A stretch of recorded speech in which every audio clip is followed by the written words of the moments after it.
lead us to the pledge. Dr. Reza Brian.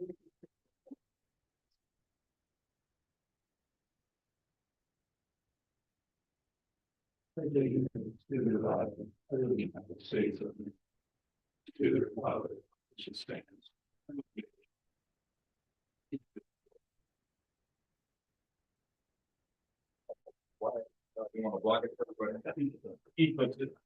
All right, good morning, everyone. Thank you so much. Happy 2025. It's good to see you. We're gonna get started and I'm gonna look for, we got the introductions. I always try and not do that. I'm Miss Stewart, the superintendent of Second Valley School District and the 2A, 1A at large representative. Jennifer Cabeza, Superintendent, Central School District, 5A representative. George Jones, Superintendent of Grant School District, 4A representative. Matt Combie, Superintendent, Morrow County School District, and the 2A representative. I'm Kelly Foster, Assistant Executive Director with USAA. Chief Operating Officer of the staff. Neil Lowry, OSA Director of Media Communication. Chris Burkhardt, Associate Director of OSA. Melissa Kennedy, OSA Associate Director. Lauren Brownrigg, Assistant Executive Director with the USA. Chris Welch, Assistant Executive Director of the OSAA. Bill Massey, CT Administrator, Dallas School District. I'm the OACA rep. Matt Shorben, Superintendent, Howard School District, and 1A rep. Larry Ramirez, Director of High School, Salem Kaiser, representing 6A, 5A. Crucial Superintendent and Sisters representing Bria. And Maria Lopez, Athletic Director at St. Mary's Academy, representing Oregon Athletic Association. Oh, there is Superintendent Beaverton School District and the 6A rep. Peter Weber, Executive Director of the OSA. Good morning. And then on Zoom, we have Chrissy. You want to go ahead and introduce yourself, please? Hi, I'm Chrissy Wrights. I'm a board member of Hood River County School District, and I represent the Oregon School Board Association. And Gibby. Good morning, Gibby Reynolds, IT Sys Administrator. Who's the iPhone? Marshall, could you introduce yourself, please? Marshall Haskins, Portland Public, and I represent diversity, equity, inclusion. Great. I think we have everyone. So at this point, I'm looking for a motion to approve the minutes. So moved. Second. Okay, it's been moved by Gus, second by Matt. Discussion? All those in favor say aye. Aye. Opposed?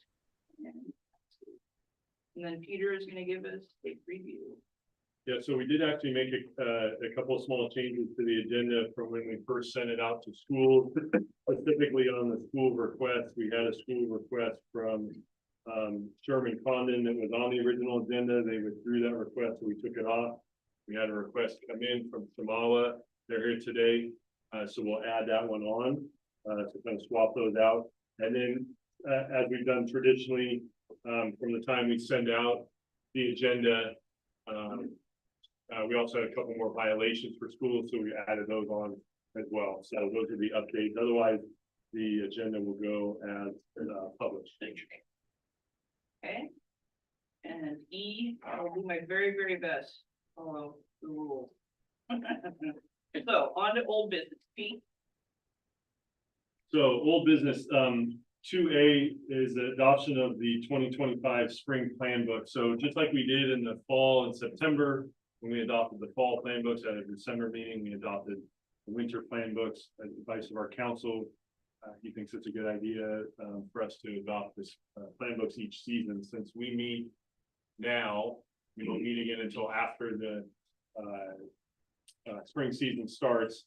I know Randy has been working with the staff members on the plan books. Some of them are up. A couple of them have some things on today's agenda that, depending on the outcome, we'll update and get those posted as well. But we're looking for adoption of the 2025 spring plan books. Move to adopt the spring handbook. Second. Okay, it's moved in second. Any discussion? All right, all those in favor? Aye. Opposed? Great. New business. Again. So 2E in your packet. Sorry, 3A in your packet, apologize. Is a copy of our updated fall championship, state championship revenue and expenses. Candy's been working diligently on these to get them in here as we finished up before the break, and then following up on a couple of things here in January. So you see the information there from the fall. If you look all the way down at the bottom, you'll see last year's fall totals underneath this year's fall totals. So again, gate receipts, very similar. The facility expenses, very similar. Official expenses are up about 6%. That was, anticipated with some of the changes we've made there. And then our team expenses, again, the changes we made as we kind of refined that reimbursement policy. We actually reduced a little bit the amount reimbursed in the fall and then added that back in the winter and the spring. You'll see that throughout the rest of the year. So in general, our net revenue for the fall, 502,000, about 7,000 less than last fall, which was a good year. So right in that same area, we're at above what we budgeted. And then we kick off with cheerleading as our first winter championship coming up here on the 14th and 15th of February. And then we'll be rolling cheer and swimming and wrestling and basketball and dance. So I get those things going. But just wanted to give the board an update on where things stand at this point. Questions for Peter on this? That's good that that's the new baseline of it. That's great. Okay, we're on to Peter and Candy, which is our audit review. Yeah, so every year, we bring back to the board and the audit review. Again, we work with the local company. Candy does a lot of work in putting the financials together for that group throughout the year. And then obviously here as we finished up our fiscal year at the end of July and start over. We met with the auditor this morning as part of our work session. Thought that went well, answered a couple of questions, etc. But the board has the audit review and happy to entertain any questions that the board has. Otherwise, it's tradition that the board would accept the audit and then we would move that forward as we put together, another piece of our agenda today is the budget committee. So that we will meet later in the spring and be using that information as we move forward. So any specific questions from the board? I would just like to thank Candy. That's a lot of work and she does an excellent job. I'd second that. Thank you for your efforts. Yeah, I would agree. It's nice to hear the auditor say that as well. Again, it's not like this is the first time, but this Candy does a good job with that. And I think we're fortunate to have her in that role, putting that together. So again, we'll be looking for a motion to accept the audit. Go for that. Second. Okay. Moved in second. Discussion? All those in favor? Aye. Opposed? Okay. Moving on to budget committee, which is page 29 in the packet. Three senior packet is a handout of the potential budget committee. We had two replacements we had to make, adding in Barbara Rothenberger from Junction City and then Tina Toyos from Northwest Volleyball as the OA rep. But this group will be together in late April for our budget committee, like I said before. So you're also hoping to share that as well as normal. So we appreciate your time there. But at least look for the adoption of the exactly. Number 5, where Yeah, exactly. 17. 5 points in there. But it's a really informative process. with that being said, we'd like to adopt this and then we'll meet with them about the date and move forward with that. So any questions on the budget committee? Is this an action item or not? Yes. Yep.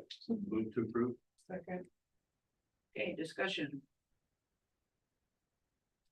All right, all those in favor? Aye. Opposed? Okay. Thank you. Yeah. We are on to school requests.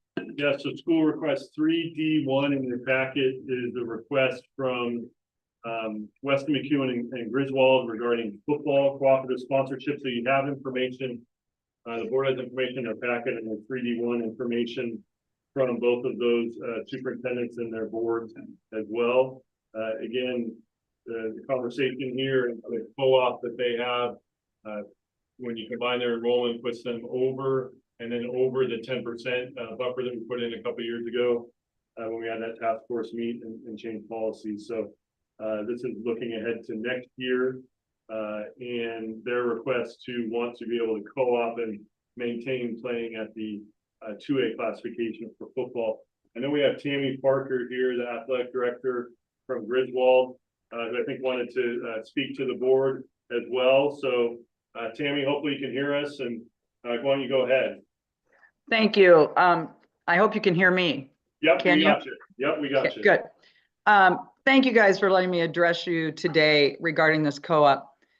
We are asking that the co-op be allowed to continue, even though we are 6 students over, and yes, that includes the 10%, and be allowed to remain in the 2A classification, as it appears this would be a 1 or 2 year hiatus.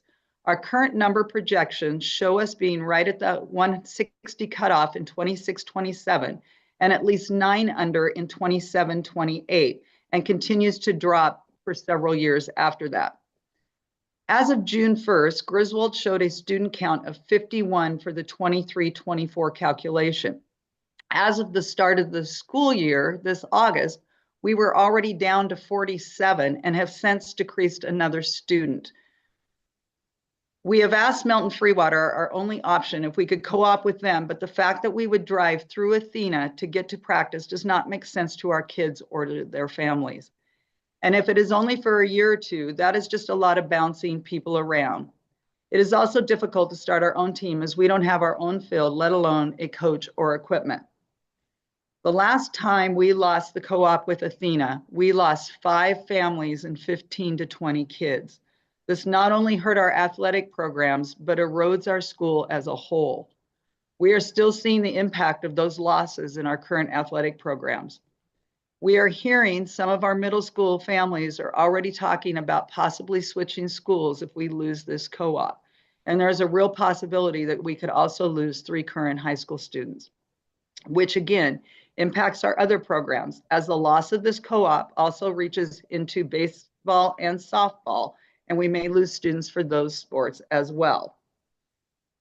Anytime we lose students, again, that affects all our sports programs, and we're trying to really build viable sports programs at Helix. And every time we lose a co-op and we lose students, our volleyball, basketball, and track and field teams are directly impacted.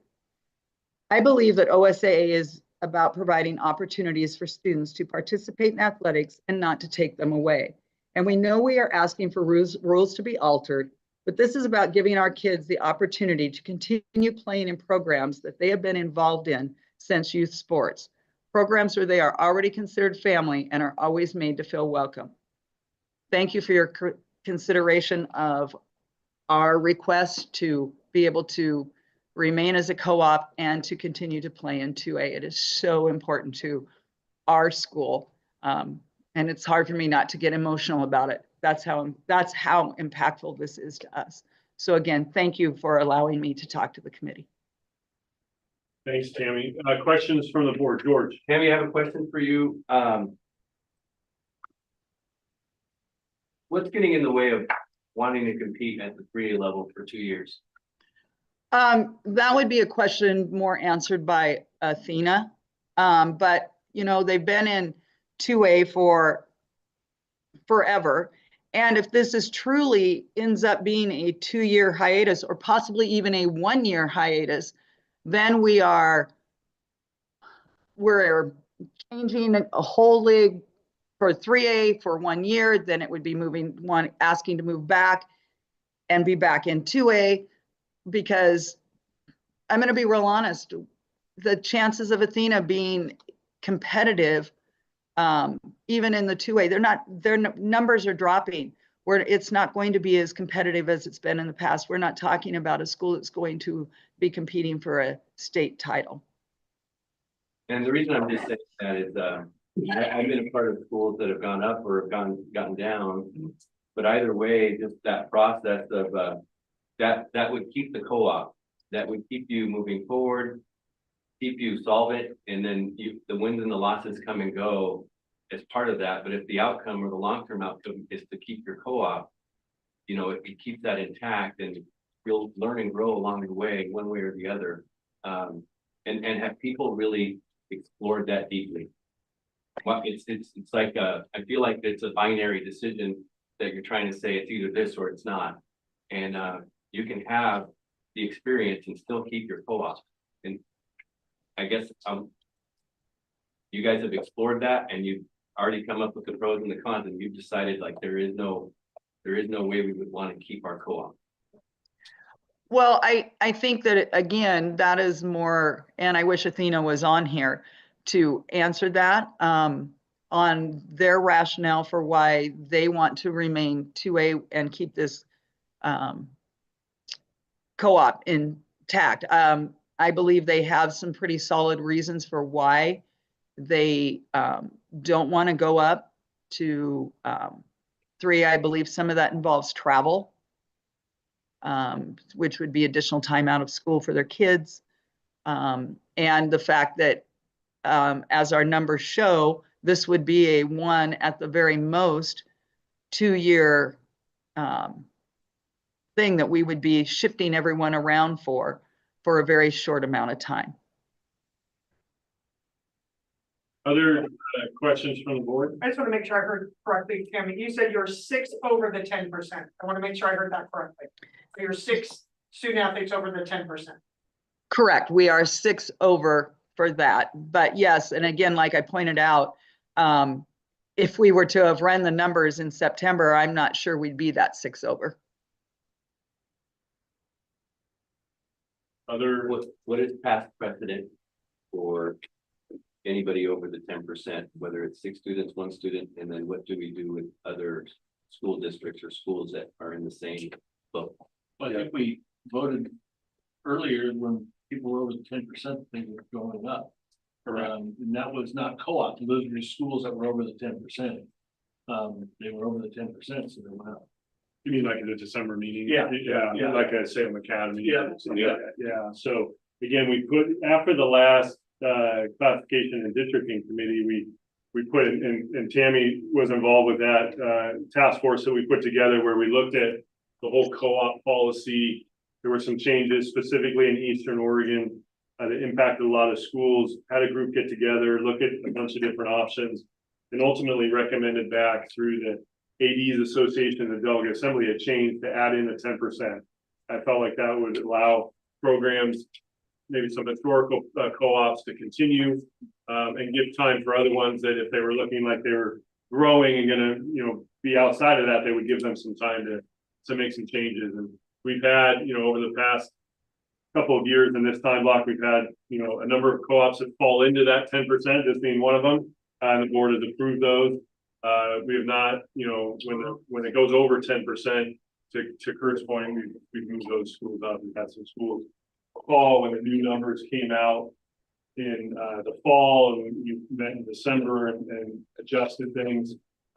Working with Melissa and co-ops, we reached out to schools that for next year either now go into the 10%. We want to make sure they're aware of that, or in some cases, like with this, there are some that go over the 10% and want to make sure they were aware as well. So that's been where we've been at.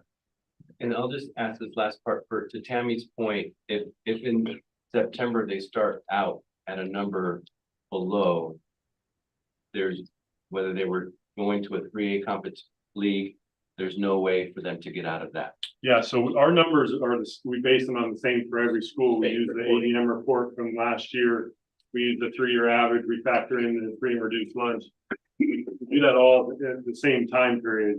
Looking at numbers in the middle of the year or October 1 or things like that, then we're starting to look at schools differently.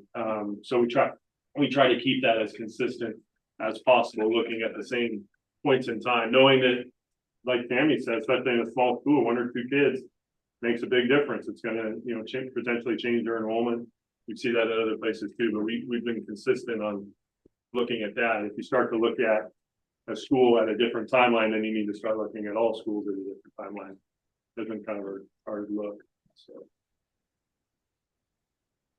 other questions from the board, or? You want to? It's interesting that you bring up like a school for Tammy, like, because talk about percentages. I know as a superintendent, when I look at data for my school, like academic work, I tend to not really look at percentages very much because they're not valid data. 2 or 3 kids in a classroom of 12 kids is a huge percentage. So I don't know, and I haven't been a part of these conversations in the past, but like, it might be worth considering a different way of evaluating small schools. When I look at that, I like to look at like a 3-year trend, like what am I seeing over a period of years in regards to like academic progress with teachers. So I don't know if that really fits with this topic exactly, but that was just a thought I had, like, gosh, 10% for a school like Griswold, it's 5 kids. 10% for a school that's, 5A school. I don't know, how many kids is that? It's a lot, 100? Yeah, it could be 100. Again, remember the 10% in this case is 10% over the 2A to 3A cutoff, Right, which is 145, which is correct, basically 15 kids. yes. And then 6 on top of the 15. So, but you're right. But I'm just saying, Yeah. percentages are different, and sometimes they're valid, and sometimes they're not. Those enrollment averages that they consider and factor in are 3-year averages over time. Yeah. Do we want to go through all 3 and then vote, or you want to vote? Okay. I think we can vote as we go and go through if people are comfortable with that. Make a motion to deny the request, the waiver, and it's stated to 10% with that hard percentage. Kurt, those second. Okay, there's been a motion and a second discussion. All right, let's vote. All those in favor? Aye. Opposed? Okay. Thanks, Tammy. Thank you. I appreciate the time. Absolutely.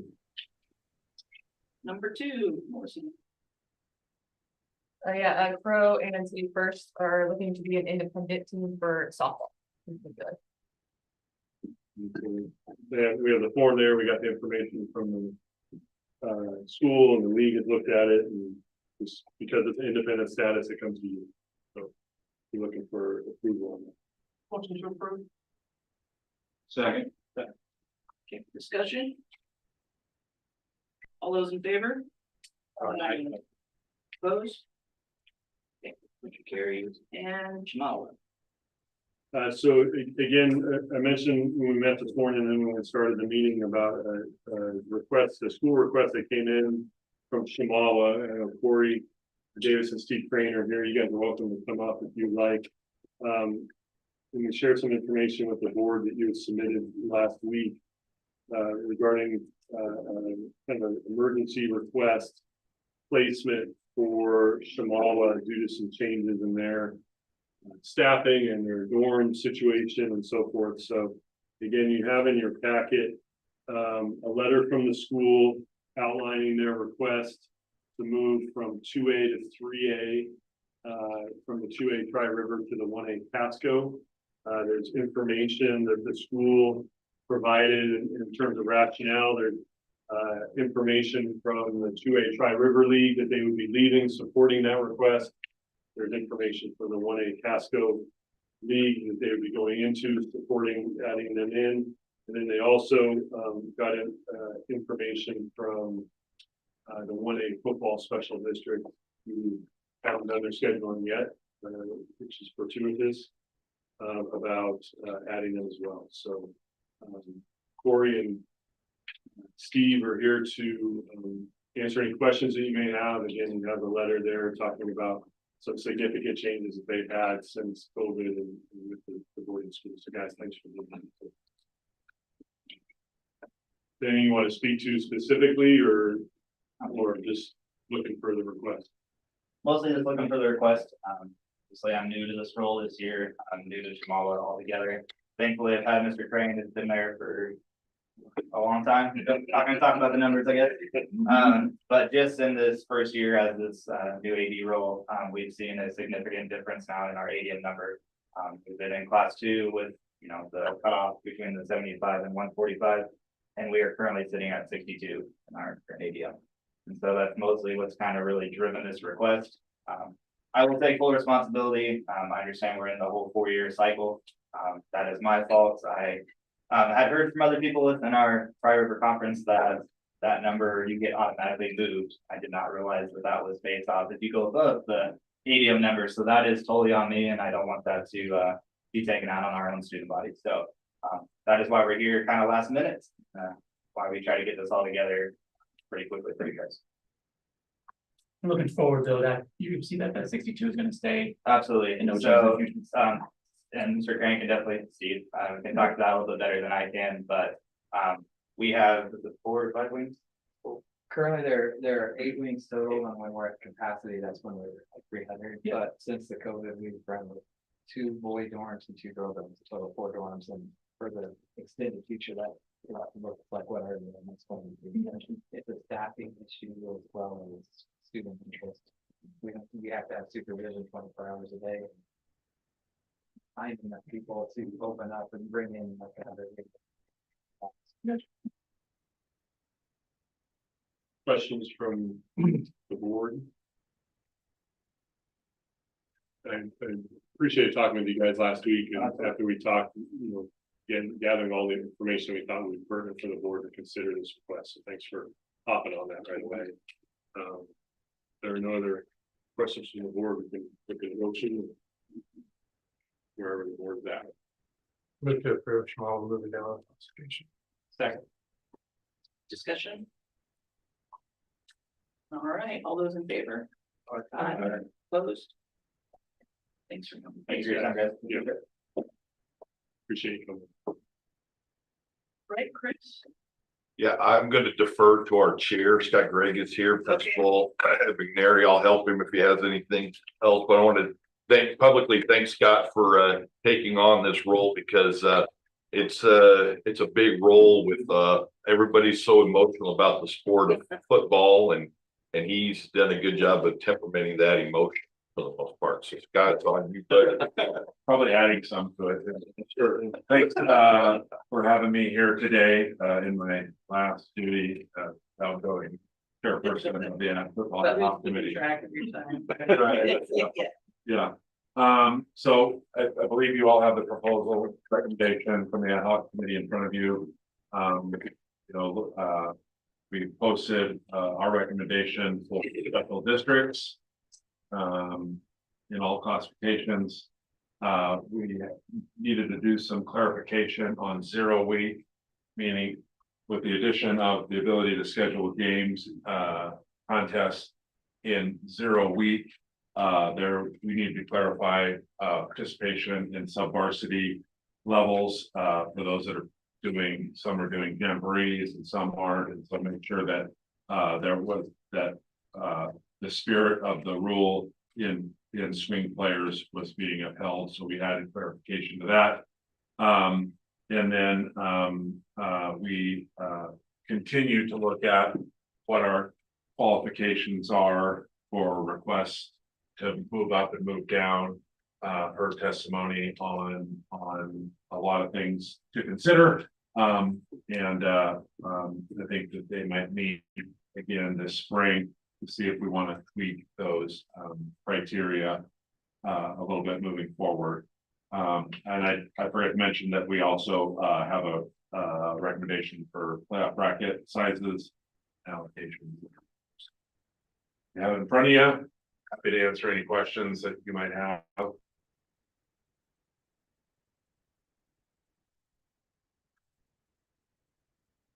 I think, number one, Scott, thank you very much for the work you've done on that, not just this year, but over the last couple of years with that group. Given the changes, some of the things that we just talked about with school requests, we have a couple of suggested alterations to the final recommendation of the group, specifically around Chemawa and a couple of co-ops that are going to go away, it appears. So Chris, do you want to go through what those are? Yes, so Weston, McEwen, and Griswold, since that co-op, we heard the intention was if they were not going to be able to stay at the 2A level, that they were going to dissolve that co-op. So our suggestion is that we move Weston McEwen back into Special District 6, which is the district that they were in prior to. And then with Chemawa joining, they would join the Special District 6. No, sorry. Where is that? Where are they? The Special District 2 and the 1A8, and they have support from those schools with the with their starting school so late, with the reduction of number of teams, they believe that they could fulfill a regular league schedule. So that's why we put them there in football, with that and their numbers. And then in the 1A with Sherman and Condon dissolving that co-op, Sherman's request to play 6-player football. And so we moved them into Special District 1.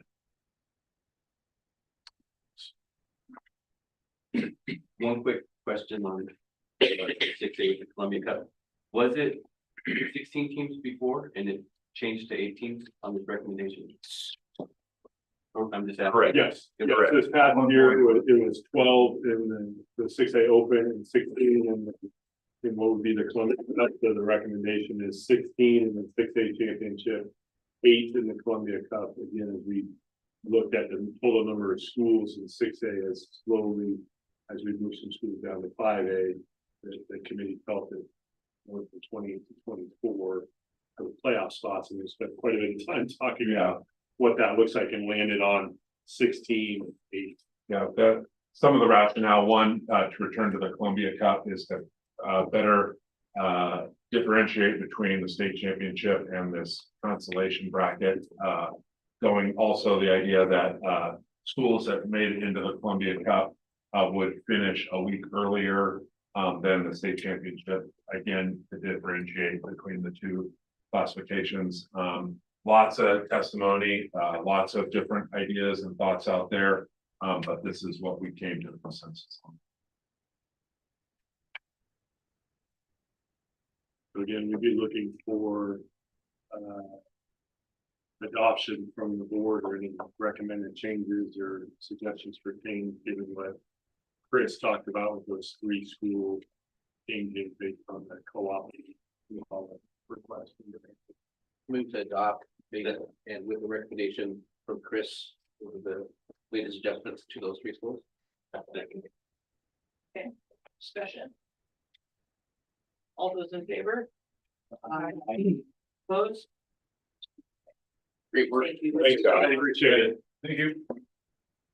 Chris, baseball, softball. Yeah, traditionally at this meeting, we have already sent out an email to all the 2A, 1A schools to determine who was going to sponsor the sports, to try to make sure that we set the playoff allocations. And in the process, I realized that I failed to do the 3A for baseball, softball, because I was looking for that one. Because we used to do the 3A and the 2A, 1A at this meeting, but you guys had approved the 3A districts prior to. So in front of you is the 3A and the 2A, 1A, both softball and baseball allocation for this spring. The 3A will still have their 20-team bracket that they so choose, and in front of you, they would end up with 16 automatic qualifiers with 4 at-large. The softball 2A, 1A actually would have a 22-team bracket like what they've had in the past, with 20 automatic qualifiers and 2 at-large. And then baseball 3A would have a 20-team bracket, just like the girls softball. They would have 16 automatic qualifiers and 4 at-large. And the 2A, 1A would also have the 22-team bracket, just like softball, with 19 automatic qualifiers and 3 at-large. Happy to answer any questions. Most of those automatic qualifiers in the percentage points of similar to all of the other special districts within that classification. Chris, is it normal? Is it, I see 2 of 6, 3 of 7, 3 of 9. Is that just kind of the a third? Is that what we're kind of looking at? Yes, depending on how big the special districts are, that's how we determine 2 out of 6 or 3 out of 7 or 3 out of 8.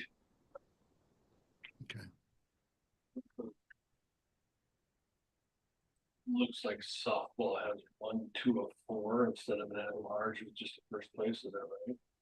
Yeah, we've traditionally given 2 spots to those leagues. In most cases, those leagues are geographically challenged. And so they would welcome more schools if schools wanted to be in, but they don't. So we've traditionally provided 2, and then again, the at-large, as Chris went through. pretty, I mean, it's not exactly, it's pretty similar to what we did this past year. Again, every year there's changes in teams and percentages and trying to figure out the best way to approach it, so. Is there a motion? That we accept the special districts for football and baseball and Christmas tournament. Second. Discussion? All those in favor? Aye. Opposed? Okay, great. Pete, So 3G in your packet is to review the executive board roster, so you have a copy of the 24-25 roster. Again, following this meeting, whenever we have a need for an election, we'll put out information. So Jennifer's first term is up as the 5A rep. Kurt's first term is up as the 3A rep. So those would be put out, the applications would be put out to the 5A schools in Jennifer's case and the 3A schools. For Kurt's case, sent out all those schools here the next week or two for people who are interested in applying. Again, get those applications back and then have an election at the April 7th delegate assembly meeting for those two spots where, again, everybody on the delegate assembly has a vote.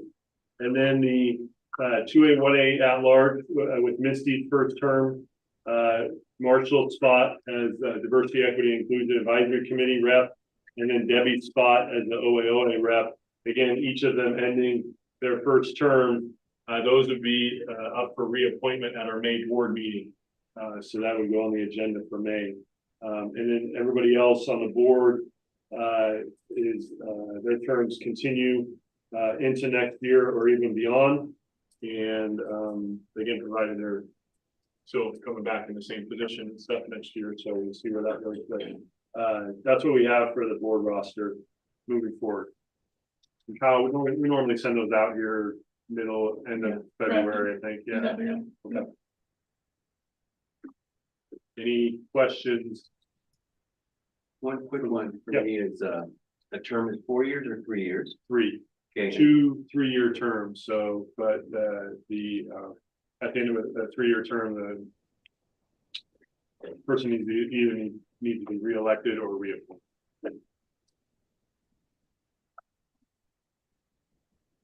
any questions? Okay. At this point, we're on 8, which is board member concerns or discussion.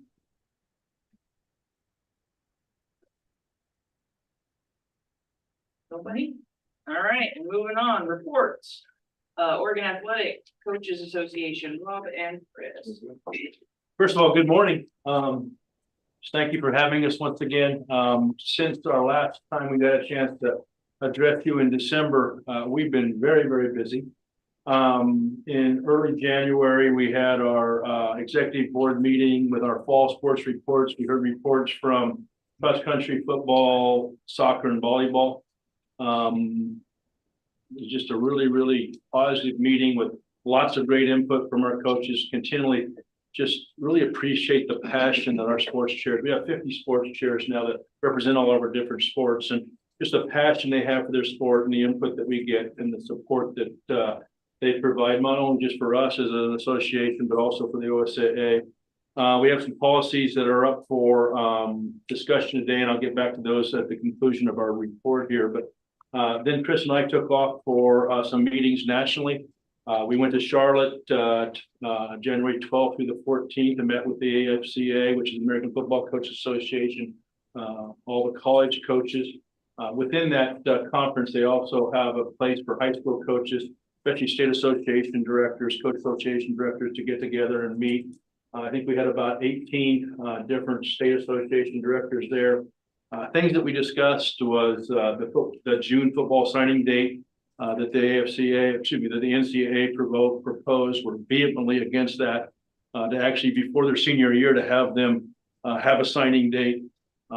We just think reclassification of our student athletes, all of a sudden now they're getting NIL deals from the colleges and all, would be a very, very negative thing for high school football in the state in our nation. And so we as a group really opposed that and got into the NIL quite a bit. And a lot of states are still asking, what are we doing with NIL?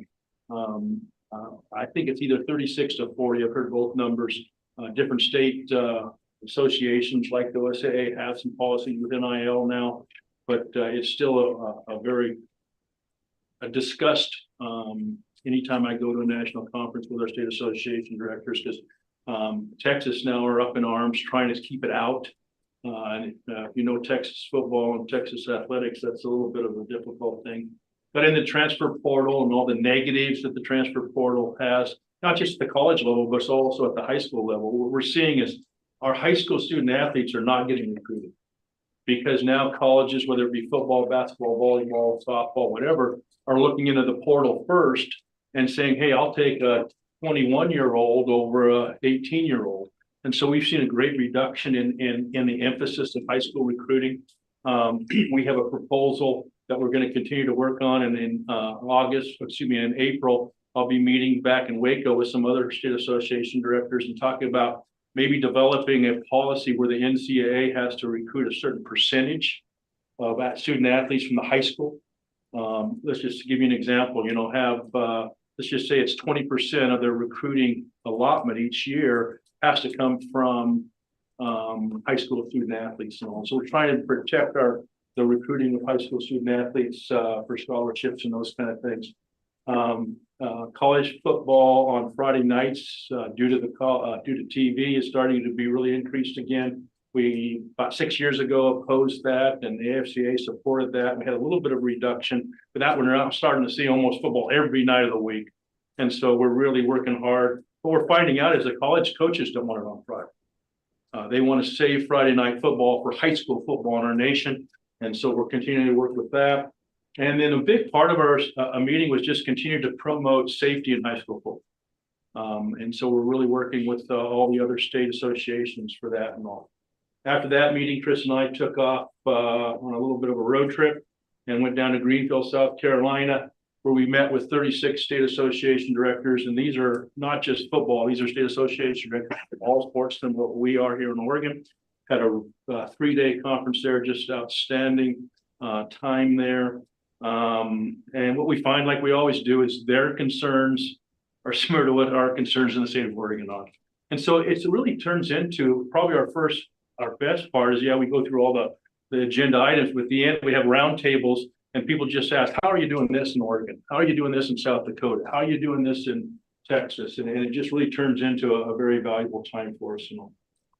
So that's kind of what we've been doing over the last 2 months. I have some handouts there for you I want to kind of address. The first one is the one that is listed as your NFHS Coach of the Year. These are now final for the 23-24 school year. And once again, our representation is just outstanding. We nominated 21 different coaches from our state. Big criteria for us is not just that they're outstanding coaches, but they're outstanding ambassadors for their community and their schools. And longevity plays a big part. Of these 21 coaches here, they have close to 600 years of coaching experience in the state of Oregon. We're very proud of that. And you can see, because of the type of people that we put up, and this is a joint effort between us and the Coaching Association and the OSAA. Peter worked hand in hand with us on this. And due to the type of coaches that we nominate, we had 13 of our coaches that are listed there in the bold that are Section 8 Coaches of the Year. So they represent the 8 Northwest states.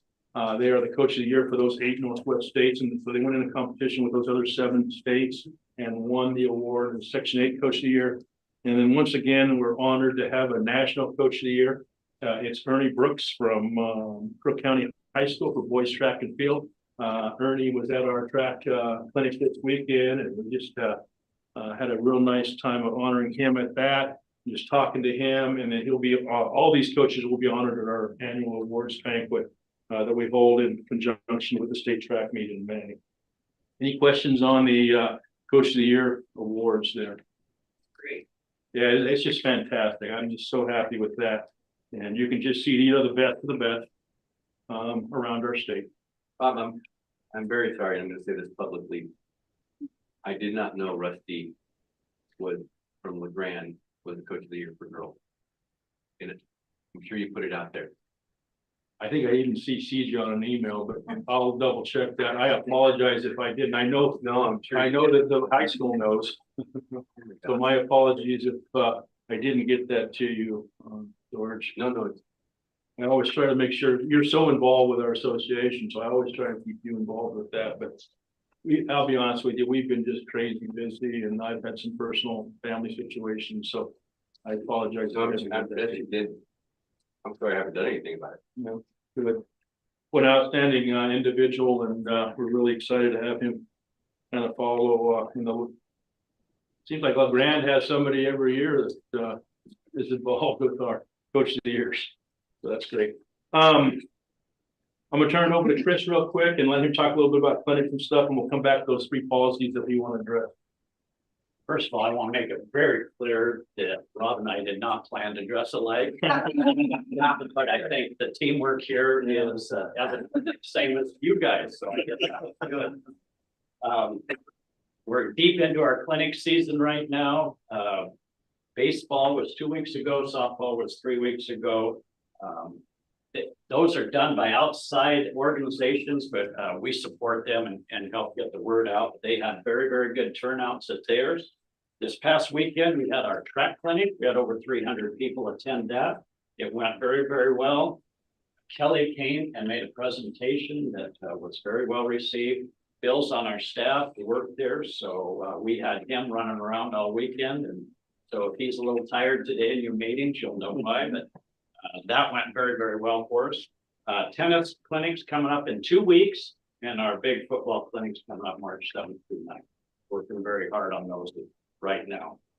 The National Football Foundation for the last few years has been honoring programs from around the country, not only on their success in the football field, but in the classroom as well. It's called the National Football Foundation High School Academic Excellence Award. And this year, we select somebody from each classification.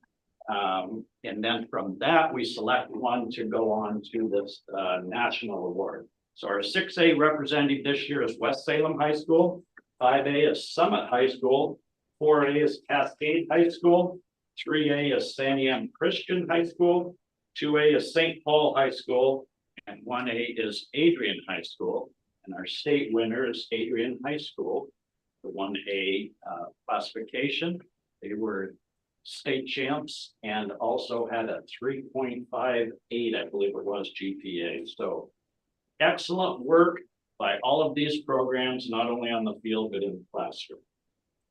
As Rob mentioned, our OACA Coach of the Year banquet is May 31st, right after the state track meet. It's club level at the Autzen Stadium. We have upped the amount of money that we're giving in our scholarships at that. We're now going to be giving 10 $2,000 scholarships to members of our OACA's children, 2 $2,500 scholarships to our Dave Johnson Scholarship Award winners, and 2 $5,000 scholarships. The $2,500 is for our directors and president scholarship, and the $5,000 is for the Dave Johnson. We are accepting nominations now for Assistant Coach of the Year, Middle School Coach of the Year, Officials of the Year, Media, and Power of Influence Awards. So there'll be a lot of people honored at that, and it's a great, great banquet. So I'm looking forward to that. Turn it back over to Rob. So in your handouts, you have a handout on our tennis clinic, and if you have a tennis coach that would like to attend that, it's getting real close to the limit that we can actually have there at the Salem Tennis Club, but we'd like to include as many as possible there. And then the third page is actually the press release of the NFF Foundation's Excellent One, and you'll notice that Oregon's right there with our schools and all. We have 3 proposals, as Peter had mentioned at the beginning, with spring sports for action items. We actually have 2 in action items, and then 1 is just a first reading. The first one is the one that deals with our tennis allocations. Our tennis sports chairs in November brought this to us. If you look at the second page, it's actually that is the proposal that our tennis sports chairs produced. In working with the OSA, I know Lauren got really involved, and so I really appreciate all she does because she understands it better than I do. Lauren has made this top front page of how it would adjust in the tennis handbook and all. Lauren, anything you want to talk about? You want me to just talk about the Yeah, proposal would in you general? do real quick, please? Yeah. So, as we were talking about, this came forward in the spring sports OACA meetings from the tennis coaches. And really looking at our current plan book for tennis, the limits to participation were around number of matches, and it was really, number of sets. And it was really not in line with what the USTA guidelines. And we also state in our plan book that we adopt and work with all of the USTA guidelines.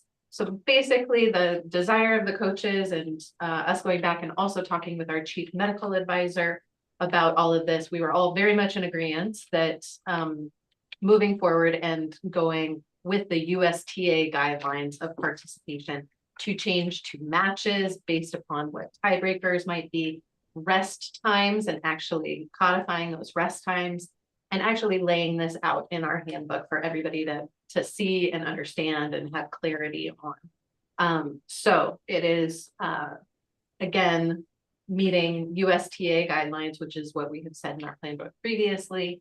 And it does provide more participation opportunity. However, again, in line with our chief medical officer, everybody feels very comfortable that the USTA has put forward good guidelines to go with. The other piece in here as well, and as I was going through this for my first time, being able to just solidify what our OSA championship format really is, and just putting it in writing basically in our plan book. This is not a change to how we have done anything. It is more just making sure that we have it written down. Any questions? So that would be an action item if possible? Yep, so any questions from the board? How would this be communicated out if it's approved? How would it be communicated out? The season starts really soon. I know our league chair has already put out the meeting notice. Yeah.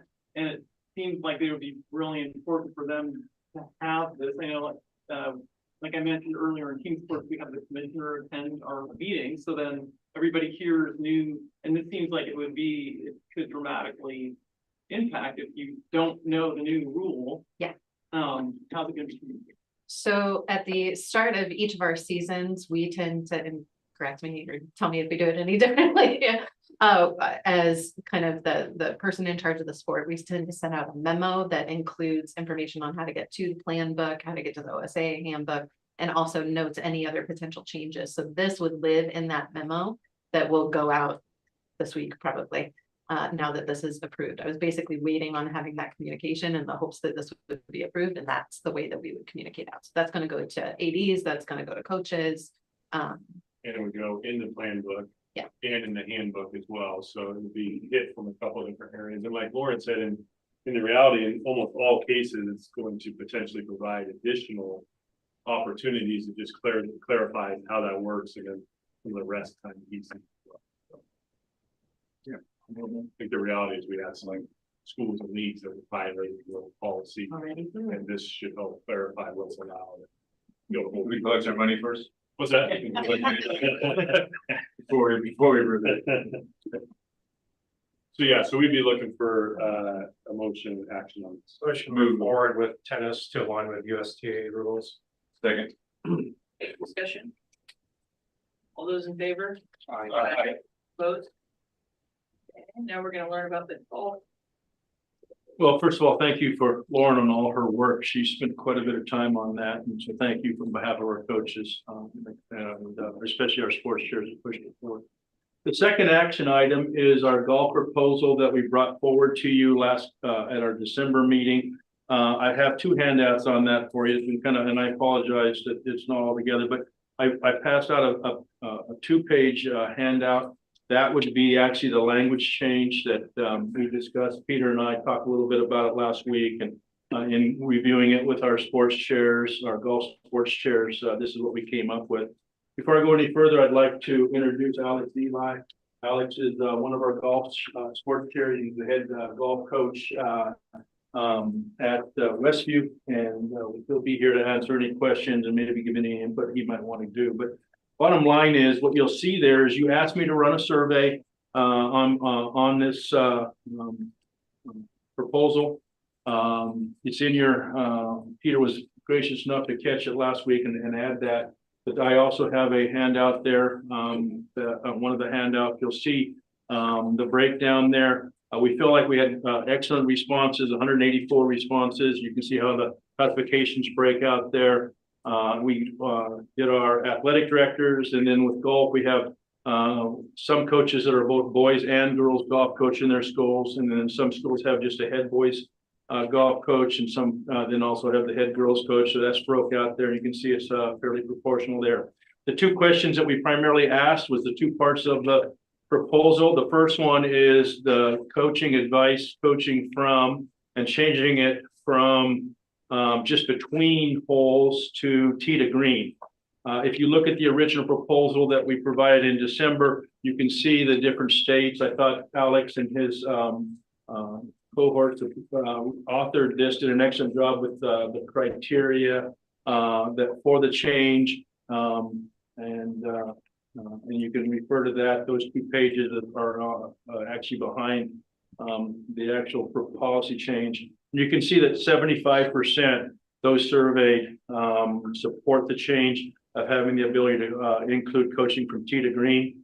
And then the second part is the number of coaches. Golf is spread out over 18 holes. You have, 5 to 6 athletes competing, and one coach sometimes has a hard time. So Alex's recommendation, along with our sports chairs, was that we would change that to 2 coaches being allowed from each school. But we want to emphasize, and our board only accepted the proposal if those 2 are OSA certified through the normal certification process. It's not just somebody that you grab and bring off the street. The schools have to certify them as their golf coaches.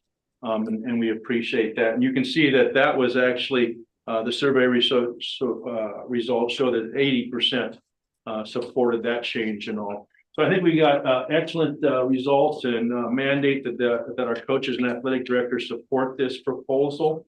I'm going to turn it over to Alex to add anything or answer any of your questions, and we would appreciate approval going forward, and actually having that active for our spring sports seasons. Alex? Yeah, thank you guys for taking the time to at least consider this proposal. As you can see, there's some overwhelming kind of support with this. That's ultimately kind of why I'm in this chair position, is because I was talking with some coaches, and we look at the national standard, or even just the USGA, the governing body, and how they write their rule, and we notice this isn't aligned at all. Our whole goal here is to really enhance the experience of the kids. That's our biggest goal here. And we think we can really do that with these 2 things. 2 coaches is a big one. A lot of feedback I got from some first schools, or even, let's say that coach that is a boys girls coach, right? My biggest response back to them was, do you use volunteers? And a lot of these coaches said, no, we don't. No, I can't. Can I use volunteers? I thought it was kind of an interesting subject. At my school, I have 2 volunteers that help coach my team. So I hope that this helps change the culture a little bit when it comes down to the experience for the kids. Overall, when we're able to coach on the golf course, I think we can talk about the semantics, of course, but at the end of the day, I think this is really good to help the experience of the kids and help speed up the pace of play, which is a big issue, at least in our game right now. So that's the mission behind it, if that makes sense. So if you have any questions, I'd be happy to answer for them. The states that go entire course, was that a discussion, or was that too much of a move? So we wanted to follow more of what the college level programs do. With talking with the officials that the OGA uses, the officials that you guys use for OSAA, that was their biggest feedback, was keeping coaches off the green. I actually wanted to go a step farther, and some states do this. They make it a rule of maybe a certain distance that you can stay away, get away. I said, hey, 30 yards sounds like a great idea. It sounds great. But I think that in general, I think overall it really will help enhance the experience. We didn't want coaches reading the greens and that kind of stuff. We want kids to have some responsibilities. And I think that's what our sports chairs really emphasized. They wanted that to be done. Just real quick, have they never really paid much attention to this topic till this? Can they already be, and have they already been on the green in the past? No, right now, the current rule is we're not allowed to talk to kids when a ball is in play. We're only allowed to speak to them once they take a ball out of play and move on to the next hole. So never ever been allowed to. But the other, like NCAA does allow them to be on the green. Correct. We wanted to. And if you notice, I appreciated Peter copying down all the comments that we got from our survey. They were excellent. And there were some that were really concerned about speed of play. And our sports chairs and our golf coaches actually believe, for the most part, it's pretty common. They really believe it will increase the speed of play rather than reduce it if it's done right. I think the game of golf in general has this issue. If you're familiar with anything that's professionally going on right now, pace of play is the topic, all the way from the professional level, all the way down to the college level. We deal with the same thing at the high school level. I want to at least do anything we can to speed up the pace of play. I definitely love hearing the voices of how I think it will slow down. But I love hearing that everyone's aware of it. That's the biggest thing, right? Everyone is aware of it and it's on the mind of everyone. I think if we go around and talk to a majority of our coaches, those are the conversations we're having. We're trying to find solutions to speed up pace of play. Make a motion to accept the. Can I ask one more question? Me too. What is this general penalty? Yeah, that's what I'm at. Thank you. So rules officials need something to be able to enforce slow play, right? So in the scenario where a coach does slow down a player, right, the rules of the way it works, we'll put them on the clock. After they are put on the clock, they then continue to slow play. There needs to be some type of action, and this is generally how the action works. Now, Which translates to what? 1 stroke, 2 strokes? it is a 2-stroke penalty. Now, one thing that the officials had mentioned, which I think would be great if we look at some other states, officials would like to be able to take it one step farther. Give them more tools, right? Hey, coach, I'm sorry you're slowing down pace of play. You have maybe been exerted from the golf course. Maybe you need to go get a cup of coffee. Things like that was the biggest expansion that rules officials would like to see. And those. Can I double down? All right, so is that something where general penalty is always 2 strokes, or should we put in here specifically the 2-stroke penalty if they mess up? General penalty is always a good way to look at it in golf. Like it is, if you ever have to penalize yourself for any reason, it's a 2-stroke penalty. If the golf course penalizes you or you hit it out of bounds, it's normally a 1-stroke penalty. My last one on that is going to be, what if they do give feedback on the green? Is that a 2-stroke penalty too, or is that we're getting out? Yeah, that's a good question. I think that this is a great step in the right direction. And us being allowed to coach is amazing. We've not been able to coach when the kids are in play, right? So yeah, I think maybe if we do change the language, that's what we're talking about essentially is how could we enforce these tools that the rules officials would like to have to be able to help that process. I would say Yeah, so I was just gonna, and I appreciate your work on this. I know that's some communication. I would like to see us add 2 pieces to the language that Rob brought up today. And it's a couple of things that we talked about. One is a sentence that would be, advice must be given in a private manner to not influence other players and to not delay the pace of play. So just call it what it is. Pace of play is a concern. Love that. And then the other piece that I would like to have is, I think to what you're getting at, with the rules officials is, the committee reserves the right to remove an advice giver's privilege for repeated breaches of this rule and potentially disqualify the player as well. Because we found in other situations, when you start talking about a 1-stroke penalty or 2-stroke penalty, as you mentioned, that only goes so far, but when you have, and we've had situations where we've had people repeatedly violating the old rule and, making sure that we have the teeth to address it.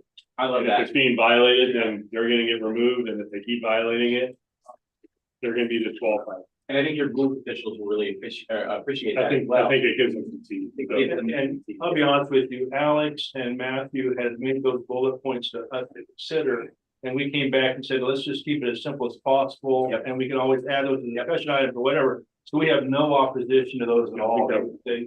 Exactly. I think that's great, because that then buttons up this conversation where we don't have to revisit it. Good.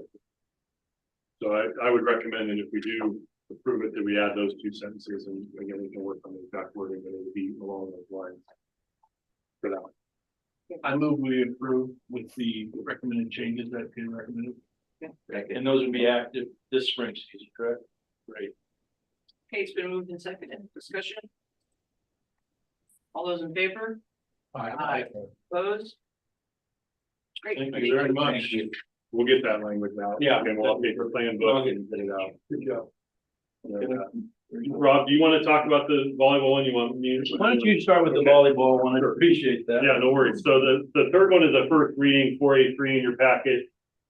Talks about participation, individual participation limits in volleyball. Again, the current language talks that a student shall not compete in more than 1 set in addition to 1 match in a day. Again, that could be up to 6 sets. What we found is the way that that's written, the way that it's rolled out in actuality, that there are situations where teams are not able to conduct JV matches because they're worried about holding sets for kids, et cetera. So after a bunch of discussion, which I thought was really good at the last coaches association meeting, their proposal that they have is basically just to put in that a student could not compete in more than 6 sets in a day. Again, really consistent. That pretty much was allowed now. It just clarifies how that works. And fully supported by the Coaches Association board. Again, it's a first reading today. Just wanted to share that information, but Sometimes when we go to new rules like 3 out of 5 versus 2 out of 3, we forget about something. And so this will clean that up. So that's and they have data to support that as well. So we would bring this back to you in May for potential adoption and be able to put in the things for next year. So, any questions or any feedback on the first reading? Looks good. Let me just close with this. Anytime there's hardships in our ranks, and just like anywhere else, we're a close-knit group of coaches. We lost an outstanding ambassador, Rich Taylor, longtime tennis coach, longtime tennis sports chair. If you remember going back to the hard printed copies of coaches' directories, Rich was in charge of those for many, many years. He passed away last month. And so we reached out to his wife, and we will at an appropriate time send out some communications on that to our coaches. But I just wanted to kind of update you on that. Rich was just a great ambassador for tennis in this state for many, many years, and our coaches association, the coaches directory and all. And we also have, we're continually dealing with health issues and all, but I just wanted to make an announcement today is that we're really reaching out to Joel Everett, the head football coach at Central, who is dealing with some major health problems right now. I won't get into specifics and all, but I just would like you to kind of think about that family, young coach that's dealing with some major health issues. He's in our thoughts and prayers daily, and just would like to reach out to you and also include those in yours too. But an outstanding young coach that struggling a little bit, especially the family. So just wanted to close with that. Any questions of us, Chris or I? Well, thank you for your time today, and thank you. Thanks, Chris. Appreciate it. OADA, sorry. No, you're fine. Anna Maria, Dave said you were gonna take that, so. Mexico. You're almost. The OADA report, we have our 56th annual state conference coming up in April. Our theme is It's Not Just a Game. Shelley Moore is our president-elect. She's the athletic director of high school, who's cheering for us. we'll be offering 8 LTC courses for athletic directors. And those, they do get 1 free when they register. They can take more if they like, and those are, I think they're given in 3 different sessions, so if they want, they can take up to 3. But everyone gets at least 1 free with the registration. We also want to give a special thanks to our partners, it's the OSAA, the OACA, and the OAOA for helping us with that. And we ask if they have any thoughts on survey questions that you'd like the athletic directors to give their feedback on at the conference. It's always a great time. We pull the athletic directors together by classification. They can discuss anything that you feel might be a great topic. I know the emerging sports is a good one that we've been crafting among others as we prepare. Those questions are due by February 17th. We will also be hosting the Associate Executive Director of the NIAAA, Becky Morange, will be a keynote presenter at the event. You know, it's hard to beat people away from Sun River, Oregon. So it is a place that a lot of people like to come and visit, which is great. So we're excited to have Becky come and present. We also wanted to mention the new AD mentoring continues. I think they're really targeting 1 through 3 years, so not just people that are brand new, to try and help them transition. Obviously, there's a lot of turnover in Oregon right now with AD, so communicating is really important. I know we talked about going over rules at the workshop, and boy, I just think some of those new people, they're barely in their chair for maybe a week, and then they're just getting bombarded with a plethora of not just OSAA policies, but what's going on in their building, and just figuring out steering wheel on the left or the right, and so trying to give them some grace. We're really fortunate that we have a new mentor that's helping, and that is we switched one Burke for the other. We have Tim Burke now, who used to be at Newburgh, replaced his brother Dennis, who was most recently at Wilsonville as our coordinator. And I know Chris is still helping out, so we really appreciate your assistance with that as well. They meet like twice a month, and then other meetings during the year. At our state conference, we'll be hosting the OADA Hall of Fame, and Mike Henderson is our chair in charge of that now. The inductees for the it's a 2024 class, but I'm not sure if it should say 2025. Include Del LaRue from Ione High School, Vicki Nelms from Nelson High School, Dennis Burke from Wilsonville, and Mark Horak from Central Catholic, Lake Oswego, Westland, and then Lakewood. You got the whole color palette. And then finally, we continue to seek nominations for our annual awards. It's easily done by principals and superintendents on our website. There's a fillable Google link. If you're proud of the work that your athletic administrator does, we encourage you to take a moment to help honor them and get their name out in front of us. I know there's lots of great ones, and it's hard. All of us are busy, and to make sure that we figure out who those people are, so there's good representation across our state. Any questions? Thanks. We're gonna move on to the Officials Association, and Kelly, you're gonna take that. Yeah, Debbie is under the weather and can't really talk, so she sent me a little note that they wanted us to know that they we're approaching pre-pandemic numbers on registered officials, so definitely heading in the right direction, and certainly attribute some of that to the increase in fees for officials. And then still down from previous years, but working towards heading in the right direction. And they've also are in the process of putting together a committee with Jack Boyer's retirement. So putting together a committee to look at hiring a new executive director for OAOA. So we'll be working on that throughout the spring. Okay. Questions on any of that? Sports medicine, Kelly? Yeah, we actually meet with that group on Wednesday this week. So And haven't seen them since September, so you've definitely been updated on our most recent. Looks like we'll be talking about some return to play, return to learning concussion protocol information. I've got a couple of wrestling things to talk to them about, so. Nothing huge, an update on guardian caps for football. Yeah, I mentioned before a couple of pieces of legislation that are out there. We'll be talking to our sports medicine group about. Some of them have had some input on that already, and then be working with them to bring it on Wednesday, and we'll report back. Great. Championship threshold, Kyle and Kelly. Yep, that last week, the latest meeting, we're going through the update right now, but they're doing a great job swimming through all the data that comes with individual sport qualification, team sport qualification, activity qualification. But they're trying to really kind of shrink down, really feeling overall that there may be a need to pare down the number of kids in university championships. They're trying to find kind of a window, a perfect window, maybe like that 30 to 40% qualification range of each classification to a bracket or to a state championship, or maybe something that we need to really look at as an association. So they're going to kind of, next meeting is going to go up later in the spring to kind of talk with people about the finance and how that could affect the association in general.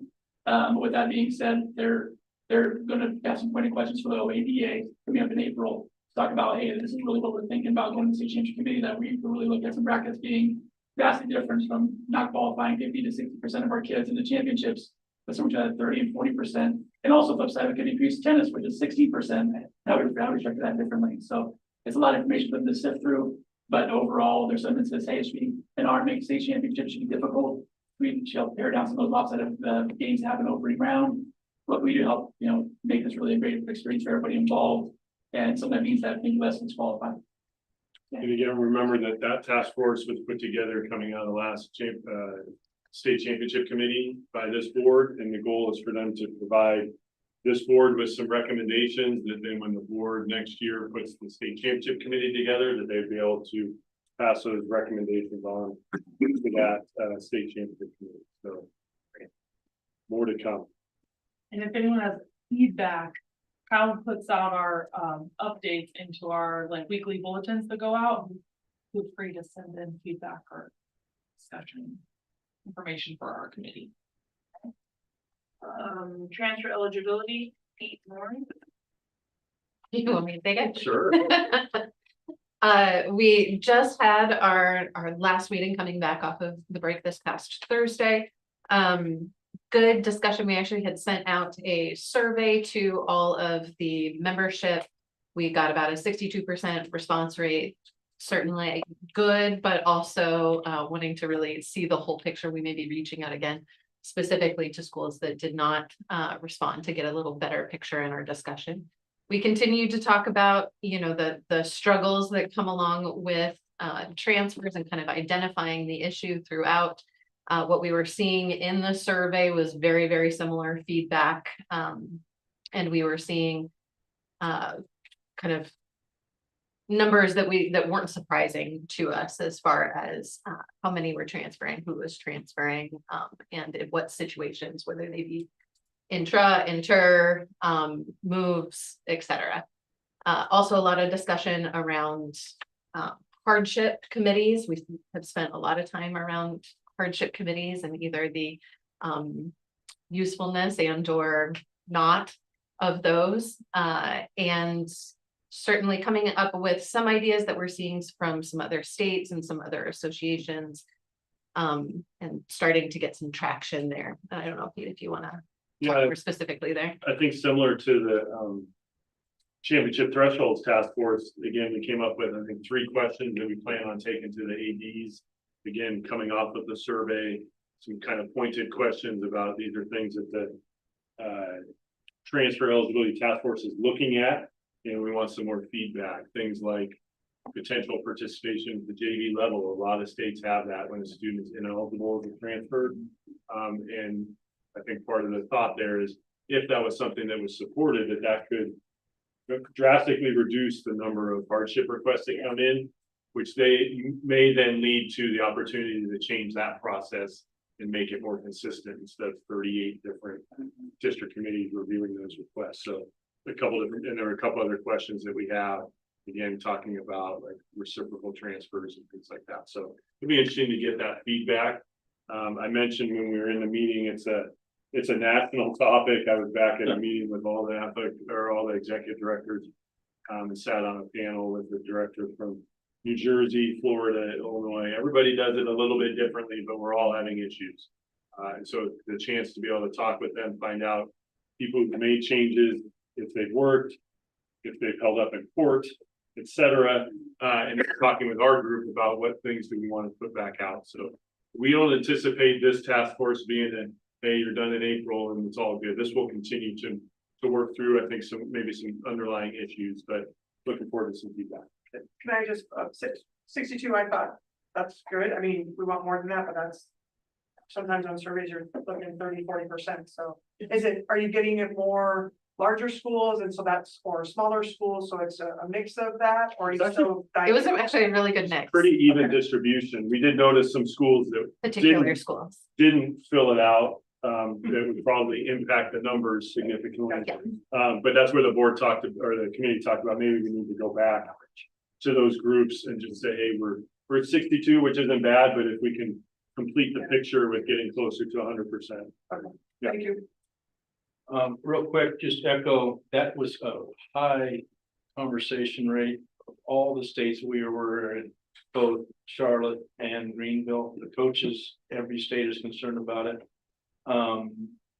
We continually get bombarded in our office. We got information today about a school that was a 4A state semifinalist this year that lost their 3 best players to another school.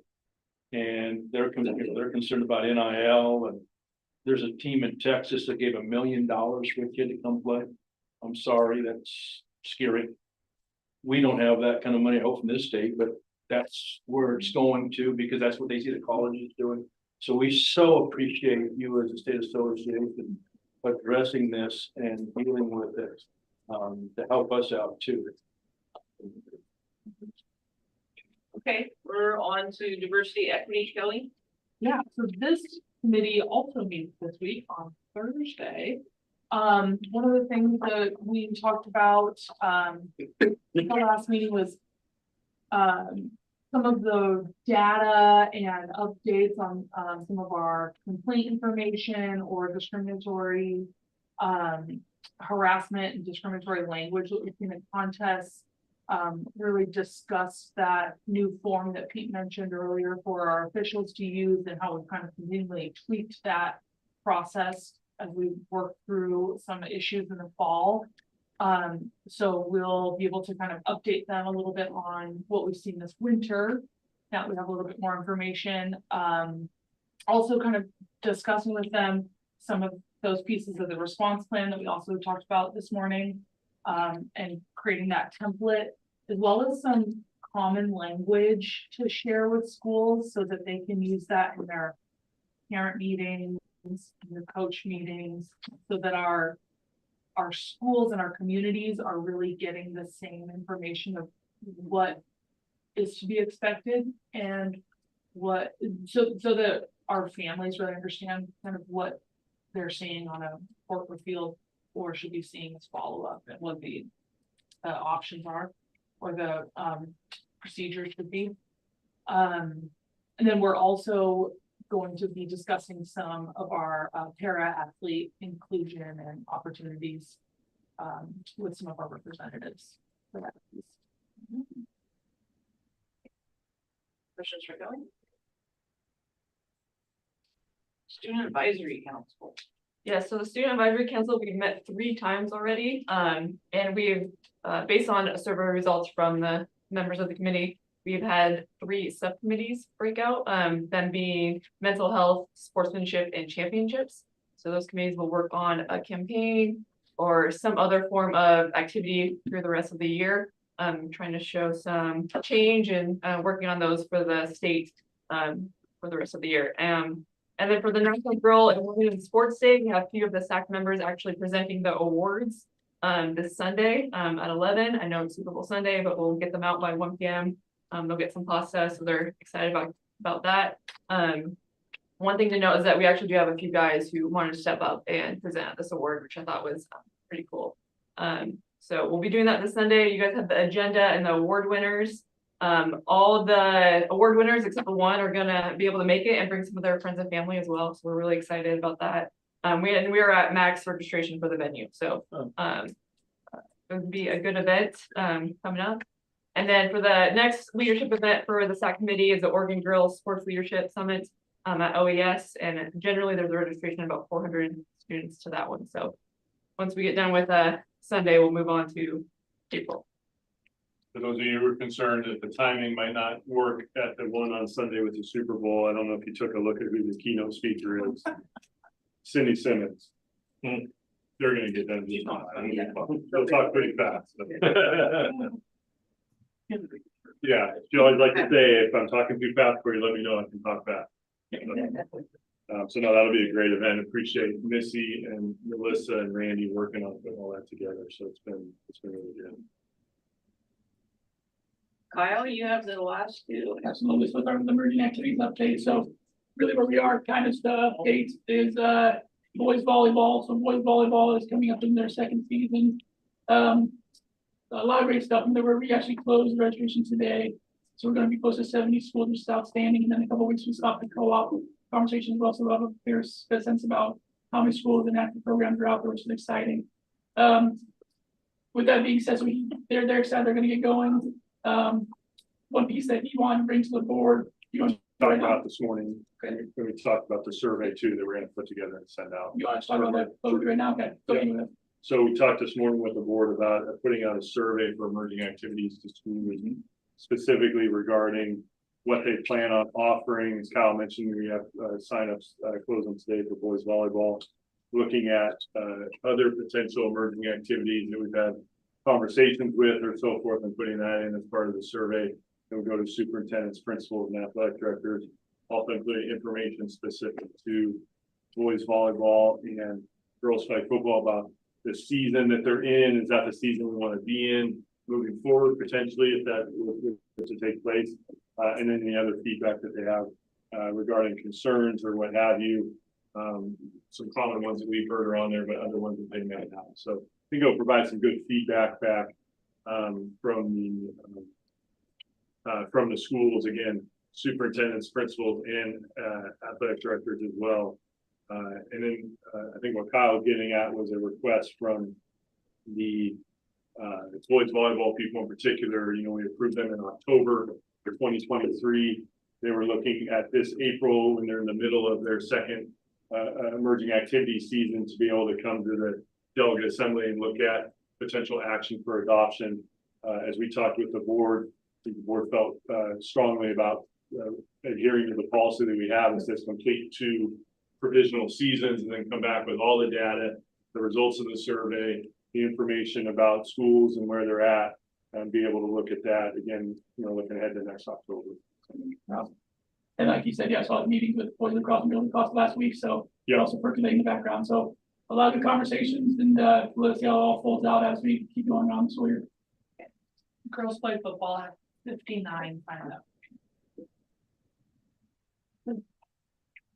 And then the OSA Foundation was coming up on grant season, so we have participation grants, our track and field grants, so plenty of money to be going out from the foundation is exciting, but one good stuff coming from the foundation at this point, also with our spring shop event coming up at the end of our middle part of March for spring break, help some kids with the stuff they need, and then wrap up the year.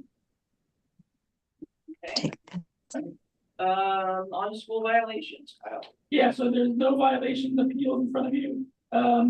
Really nothing in my mind that will stand out. I know you talked earlier today about a couple things that may be forthcoming. But right now, there's pretty much stock, conversations as well as all the non-certified coaches are on there that we talked about in the last board meeting. I think about 12 to 15 of them work with Melissa. So with that being said, though, everything's pretty standardized. Move to approve as presented. Second. Okay, discussion? All those in favor? Opposed? All right. Future meetings, Pete. So we're set with the delegate assembly. It'll be our next meeting, Monday, April 7th, across the way over at the Holiday Inn. We'll be back here Monday, May 12th. Again, with our morning work session and then 11 o'clock public meetings format in May. And then our summer workshop scheduled for third week of July, over in Redmond. So we'll have, and when we meet again, we'll have information, talking about that, starting to put that together as well. Anything to go to the order? No, good work, guys. We're adjourned. Everybody.